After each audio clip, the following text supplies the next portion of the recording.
Déclic Épargne, le podcast pour comprendre. Bonjour et bienvenue dans Déclic Épargne pour une nouvelle série de podcasts dédiés à la finance durable.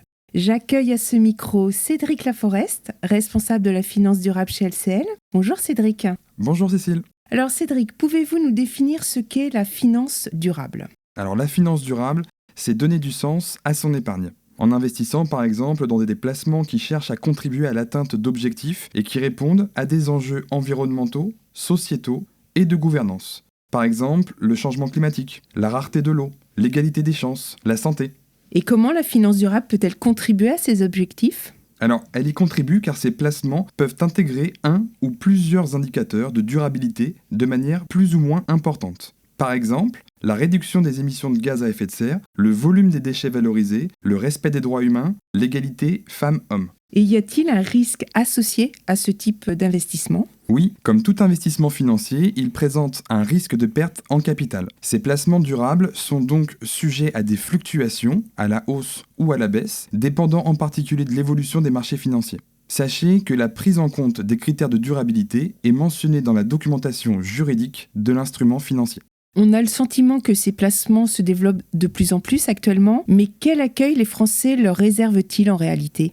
Effectivement, on constate que de plus en plus de Français ont pris conscience de ces défis liés aux transitions environnementales et sociétales et cherchent à agir, notamment au travers de leur épargne. Je citerai 2 chiffres pour illustrer cette tendance. Tout d'abord, 75% des Français reconnaissent que l'impact des produits financiers sur l'environnement est un sujet important. Selon une étude Opinionway, les Français et les placements responsables réalisée en juillet 2023 pour l'AMF. Et ensuite, on a près de 6 Français sur 10 qui accordent une place importante aux impacts environnementaux et sociaux dans leurs décisions de placement, selon un sondage IFOP de 2023. Maintenant que vous nous avez présenté la finance durable dans son ensemble, pouvez-vous nous dire quel type de projet elle peut soutenir ? Selon l'objectif défini par le produit, la finance durable permet d'investir dans tout ou partie du financement de projets et d'entreprises qui répondent à ces enjeux environnementaux, sociétaux et de gouvernance avec des objectifs clairs et définis. Quelques exemples ? Oui, bien sûr. Donc, il peut s'agir par exemple de projets qui vont agir en faveur des énergies renouvelables ou de l'immobilier économe en énergie, ou bien encore de la santé et de l'éducation. Bref, vous avez de nombreuses possibilités. Vous pouvez retrouver les informations sur la prise en compte de ces objectifs dans la documentation juridique du produit dans lequel vous envisagez d'investir. Merci Cédric pour cet éclairage. Vous l'avez compris, l'épargne responsable, c'est une manière d'investir son argent tout en contribuant à un monde plus durable.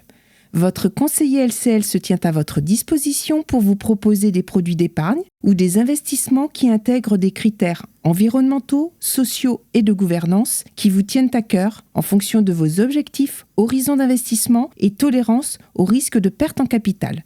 Que vous souhaitiez soutenir la transition énergétique, la santé ou encore l'éducation, il existe des solutions d'investissement adaptées à vos valeurs.